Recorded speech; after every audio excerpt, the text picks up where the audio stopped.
Hello, everybody, and welcome back to another great episode of HazChat. One of the co-hosts, Bob Koshik-Neno, and my cohort in crime, Mr. Derek Shaman. Hello, Derek. Hello, hello. I think to say that it's a great episode is kind of like tipping before you've received your meal. We don't know yet. This It could could go go off the completely. rails. It could be awful. It could be It could awful. totally go off the rails. Yep. So I promised last month that I didn't have it on, but I would wear it. We talked about Derek and I have traveling experiences. Is this about your thong? No, shh. Um, we have had some travel experiences that, well, since I mentioned went off the rails, have definitely gone off the rails. So we mentioned that Derek had purchased a shirt for both of us. I think it was for the Oklahoma conference, right? Yep. And because I'm this guy, stop standing up when the plane lands. So he got the shirts. I promised last month I would wear it. There you go. There you go. Okay. So it still fits. Anyhow, I try not to be that guy anymore sometimes when I have my travel partner. Yeah, you do good. We do good. What's new with Well, you, hey, bud? with what's going on in airplanes now, I think standing up is not even a concern anymore. So, you know, I, stand. I don't want, I'd be glad if people just stood up when the plane lands compared it's to a the other little stuff going crazy, on. isn't it? My It's too bad goodness, they won't my let me goodness. carry on the plane. What's new with you? Not too much. Got a little change of assignment. I moved from one district location to another, so now I am on the west side of our municipality, serving a large amusement park. So that's a that's a new shift for me, a new change. So Yeah, yeah, yeah. Now you were in a good spot before because you were covering two of the three hazmat truck companies, which, considering your background, would is perfect. But that makes sense. So mhm. and I know I don't know how most departments are, but ours tends to change shift the chief shift chiefs quite a bit. They don't whatever reason. I think what's it usually 2 years is the max. It's a rarity you stay longer, but 2 or 3 years is the max you stay as a district chief in one particular district before you get moved around somewhere else. But you know, different reasons. Yeah, well, there's some ideas there. It gives a little bit of depth. You have more people who have more experience in the different areas. So, Mm, um, you just there's touched on something. hmm, Experience. experience. Yes, It's a good segue, I think, right there. that's what I do. That's what he does. So listen, we're at the end of the year. This is obviously December's. Um and real quickly we wanted to talk about some of the things that we were able to do.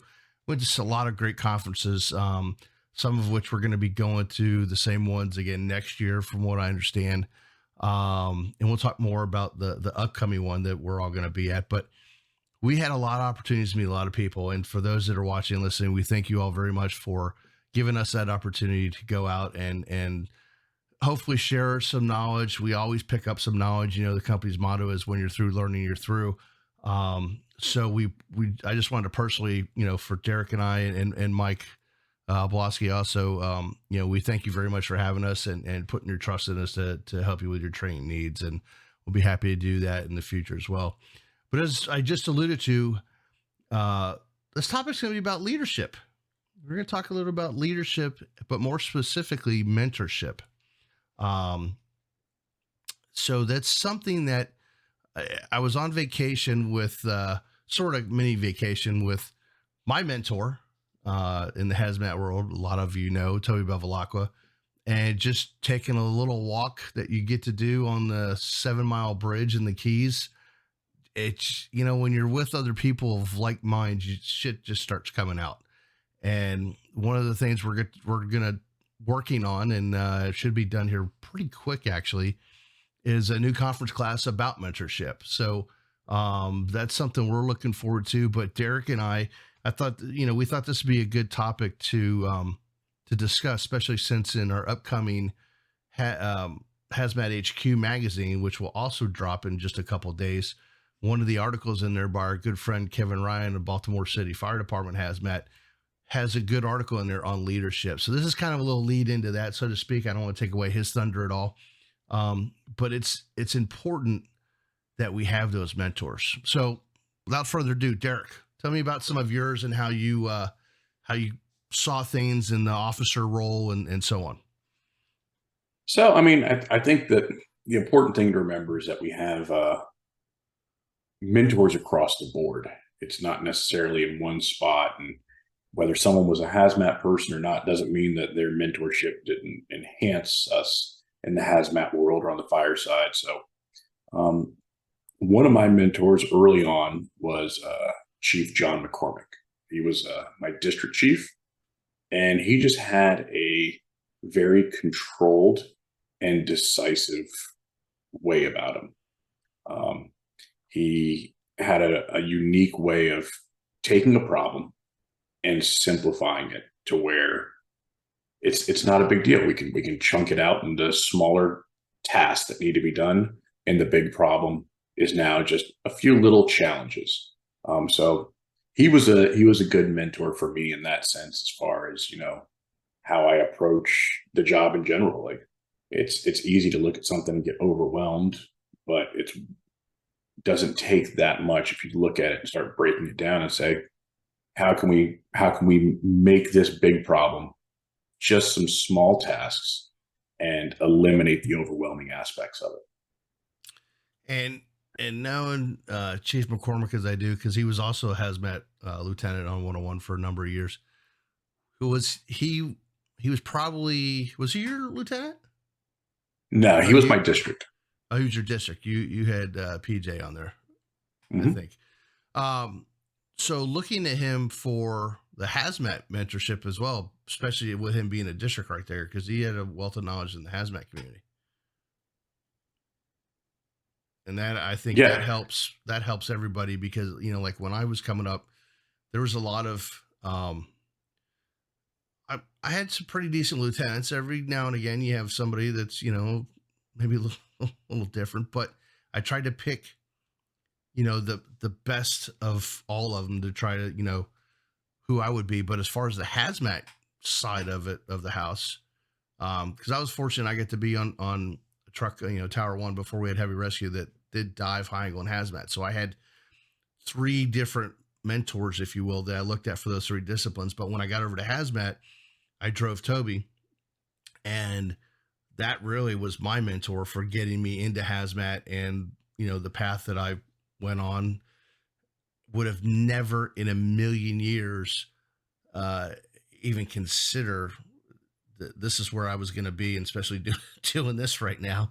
I was just a knuckle dragging truckie at the time, but I've evolved a little bit.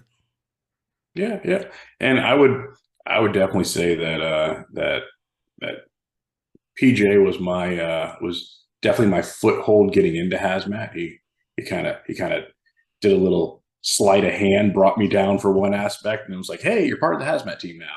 Hey, congratulations! So I'll always How's credit him with I'll always credit him with getting me down there.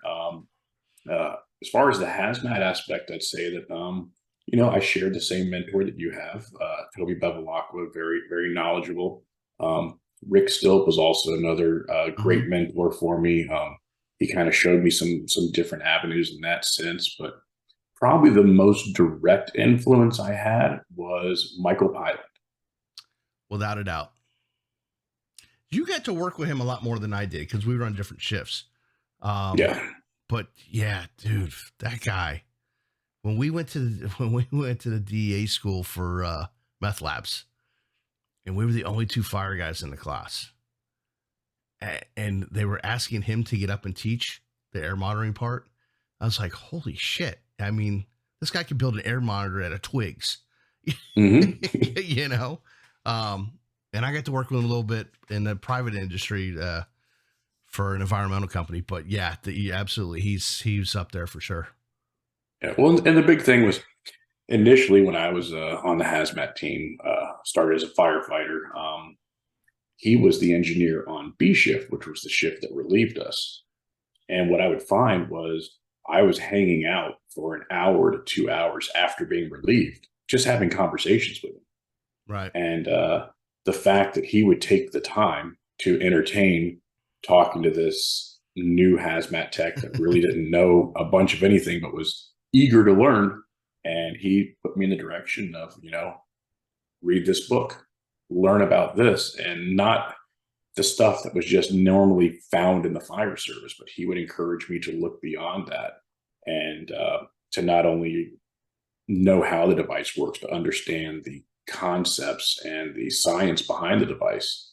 And he and I would have long, in depth conversations about it. And I'd go look something up and start studying about something and try to figure out, oh, well, I don't understand what this word is. And I find myself going down rabbit holes. And next thing I know, I'm trying to look up information on physics or chemistry that I never thought that I would ever have an interest in, let alone use in fire service. And he just really pushed me to challenge myself into, finding what I was interested in and pursuing that path of hazmat. And that's where I really gravitated towards detection. And since then, I've been able to expand over to other aspects of it. But that was initially my niche, was getting into the detection side, because we had a lot of new technology that was coming out that no one on the team knew anything about. That's for sure. So I was like, I'm going to focus on this and be the guy that knows how to do that for my shift. And that, it was a lot, but it really gave me a comfort zone to work into, so that then I could develop my knowledge of other aspects of hazmat down the road, but at least knew I had a piece of the puzzle that I was the fitting piece for. Right. So what do you think? Because we've lost, used to have a great sensation. People you would know is like, this girl's got it. Like, I'm gonna bring this one in. We used to joke around and say you're getting called up to the big leagues if you came downtown, right? To the big house. And it's not the case anymore. And I'm not talking about Station 1 specifically. I'm talking about the fire service in general, where it comes to special operations. It used to be, you go and get the classes on your own, and now people aren't doing that. So what do you think is a good way to, the whole thing in Baltimore is Habu, help a brother up. How do you think, what's a good way you think we can start getting these guys and gals interested in just hazmat? I mean, that's, everybody wants to jump on a rope and do whatever else, but hazmat's hard to get people sometimes, and it seems it's getting harder and harder. What suggestions might you have? Wise words of wisdom. Don't know if they're wise or words of wisdom, but I have my opinions, and everyone has one. Oh, so I think that, and it may not be a popular opinion, the fire service has to change. We hold on to tradition. Tradition is fantastic. We never want to lose our tradition, but we can't let our tradition be a stumbling block to slowing things down, because even when we had those guys who were motivated to do those things, sought things out on their own, they were still few and far between, because you have guys who come to the fire service and just want to be a firefighter. And there's nothing wrong with that, because of the way we've defined the fire service. There's some people out there that say, are we really the fire service anymore? Or are we now an emergency response or emergency rescue service, or all these different terminologies coming out? And it does beg the question, does fire department really define what we do? Because when we tell people you're going to go to the fire academy, they're not thinking, I'm going to go learn about hazardous materials, or I'm going to go learn about EMS, or I'm going to learn about pub ed, or any of these other things that are all integral parts of the fire service. So, I think that really we can keep the names on departments and things like that, but we have to change our approach from the recruiting aspect through the academy to orientation to our FTO programs out in the field, all the way through to say, yes, these skills are important. We will always be called upon to put out fires. We'll always be called upon to save lives and do those things. We also are being called upon to respond to hazardous materials events, EMS calls. Unfortunately, still cat in a tree. Like, we're doing these things, and that's not going to change. And as much as we may have some people who avoid those aspects of the job, it really needs to be that it's not something that just specialized teams do. Obviously, your specialized teams will be the lead role in those things, Right. but everyone has to take some ownership and some role in there. And a lot of that's going to come through the people who are in those spots, the instructors, the field training officers, the company officers, all those things, to mentor those personnel and pass on that knowledge and experience they have, because we have a whole generation that's coming in and they're eager to learn.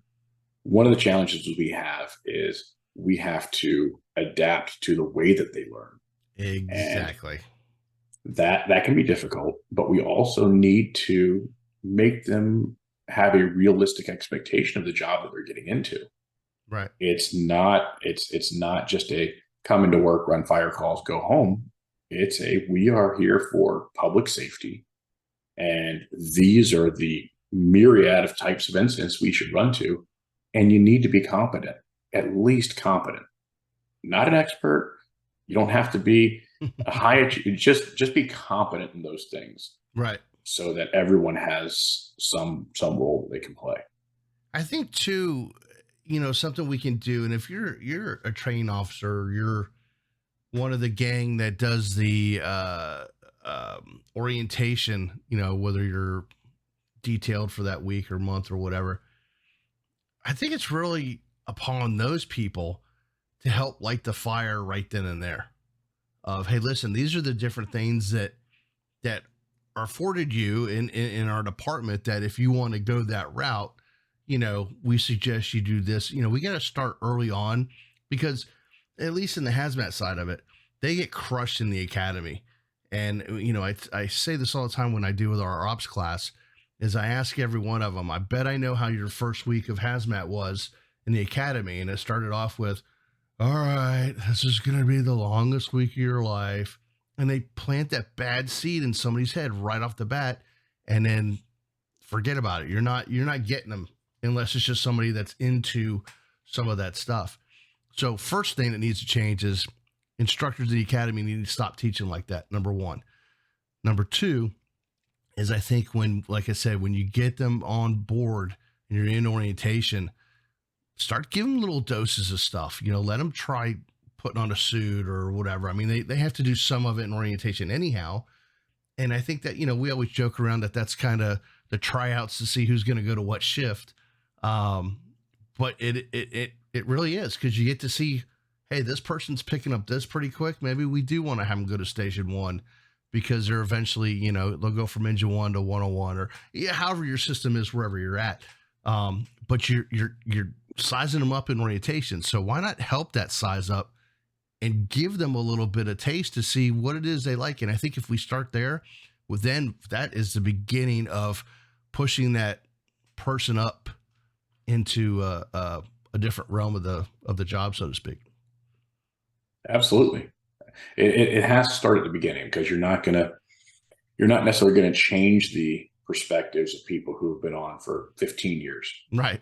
But the brand new guys coming in, guys and gals, they need to be encouraged to embrace the entirety of the fire service, of emergency response, that we do all of these things and we need to perform all these tasks well, because our communities are relying on us. There is no one else to call.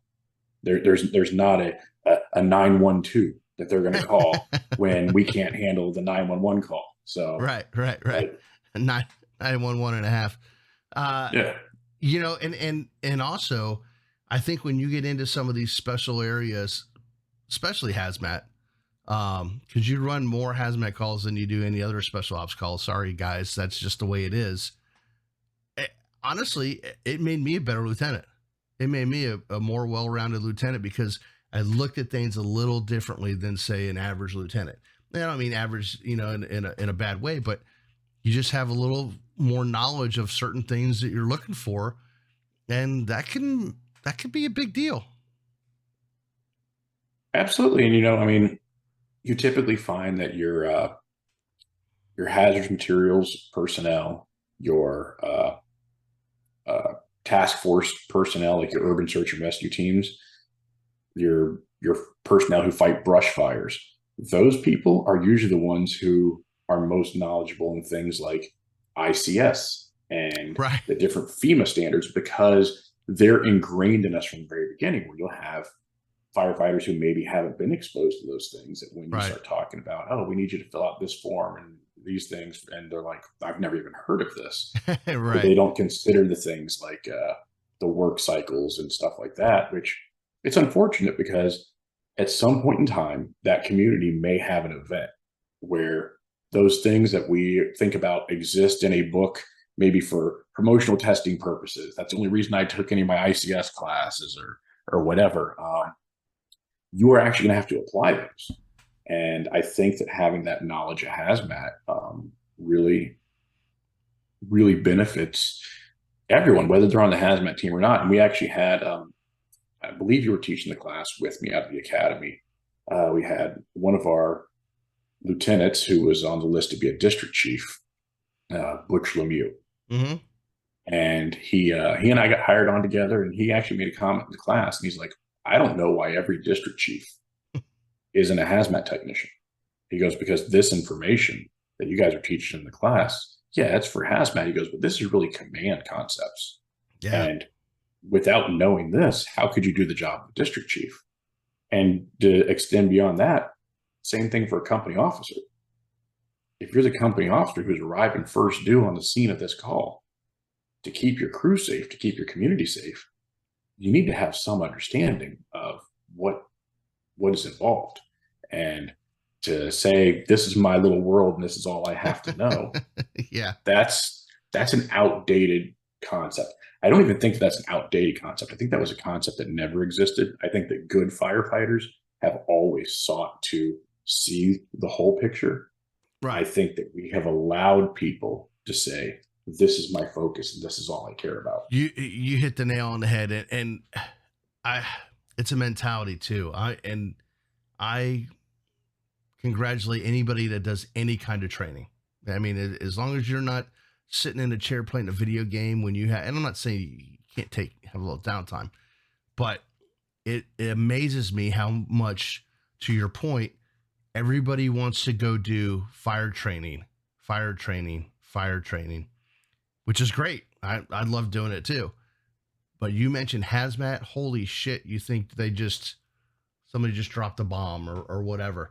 And the reason why I say that is I just did an ops review class for a department, and 2 days later they had a nothing call. It was a muriatic acid bottle fell out of the back of a mom and pop pool company truck. It was nothing, and it was leaking in the road. But they knew how to handle it. They knew, and they were all, I got text messages, man, because your class, it was just, and it's not, I'm not trying to promote the class. I'm trying to promote the concept. You're getting there first. Before the hazmat team, you're getting there first. So you need to know something. Even if it's that little orange book that you check off on inventory day once a month that's in a glove box called an ERG. You need to know something. So again, I commend everybody for doing all this other training, but don't forget the things we don't run the most of. That's what we really ought to be training on. Absolutely. And that extends into everything we do. Like, yep. We can pull a 200-foot pre-connected attack line 700 times, and we're going to be excellent at that.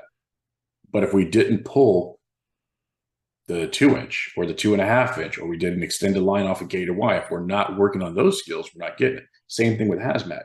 Yep. If the only thing that we ever do for hazmat training is, all right, guys, put on a level A suit, and you're going to go in, you're going to put a chlorine A kit on. Well, hopefully we get that call with a 150-pound chlorine cylinder because that's the only thing that I'm skilled at doing anymore.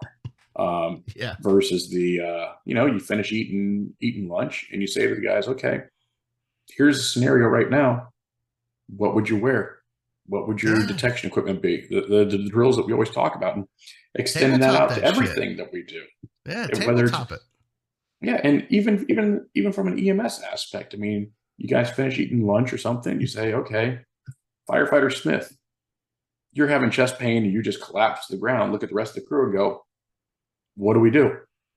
And see how people respond in the moment because it's easy to have training brain. We look at the calendar in the morning. Right. Oh, we're going to training at 2 o'clock this afternoon. Let me brush up on everything. Right. Well, when the tones drop at the station, they're not dropping with a 2 hour notice so you can brush up on your skill set. What? They're They're not? dropping and saying, let's go do this job right now. And if we're not exercising those less common things that we do, or just taking little chunks and working on a specific skill. Everything doesn't have to be a big drawn out scenario. We don't have to go out of service for 6 hours to put together Right. this massive thing. It can be a 10-minute tabletop drill or a, hey, go grab that meter and just tell me how it works. Explain to me so I know that you understand and Yeah. teach a class. And that was what we did. And I actually learned that from Mike Pylan. My big mentor in HazMat was whenever there was a new piece of equipment, you would take one of the members of the team who knew the least about that technology and say to them, in a month, I want you to present a class on how to use this device. Yeah. It makes them study, research, and learn. And now they're going to be in front of their peers presenting this information. So they don't want to screw up. Right. But then their peers are getting it too. And the biggest thing when you talk about like having mentors, everyone thinks about the mentors being, someone who's passing on that knowledge and experience to their mentee. So that person is, for lack of better terms, a subject matter expert that's sharing this knowledge. And Right. we're compounding years and decades worth of knowledge and helping this person know this thing. But what we sometimes don't think about is the benefit to the mentor themselves, that by being that mentor and going over that information with people, it's repetition. And you're causing yourself to just ask questions that maybe it's a question you never heard. It makes you think about it differently, or you see them complete a task in a way that you never thought of completing. It's enhancing your knowledge. Yep. The same way that you're enhancing their knowledge. So it's beneficial to everybody and just makes your agency stronger. Oh, yeah. Absolutely. Absolutely. Well, another great discussion from the two old Muppet guys sitting up in the box seats. Well, before we head out, I just want to remind everybody some of the social media sites that we have that are available to you. HazMat 101 Consultants Facebook page and YouTube. And as we mentioned, we have, besides this HazChat show that you're watching or listening to right now, a new publication called HazMat HQ. It's a digital magazine. You can go to our Facebook page or at hazmathq.com to see the previous issues, and the December issue will be dropping in a couple days. So the HazMat Guys Roundtable, HazMat Group 2, HazMatter Group, and Common Sense, all great places to learn, get some questions answered, and talk to some people that, may have a nugget or two to pass around. Derek, you got anything else before we say adieu? Well, circling back to the opening of this conversation, if we can start printing up some HazMat 101 consultants thongs, I'll be the first one to order one. I am not doing that. We want to make sure also that those that are going to the Florida Hazmat Symposium in January, Derek and I, as well as our other cohort in crime, Mike Blosky, will be presenting there. Come check out our HITS class. That is the Hazard Identification Testing System. That will be on Tuesday, I believe. And then Derek and I are doing another presentation on Thursday. We got this. Is your department really ready? So we look forward to seeing each one of you there. Or more importantly, we look forward to you buying us drinks. Yeah.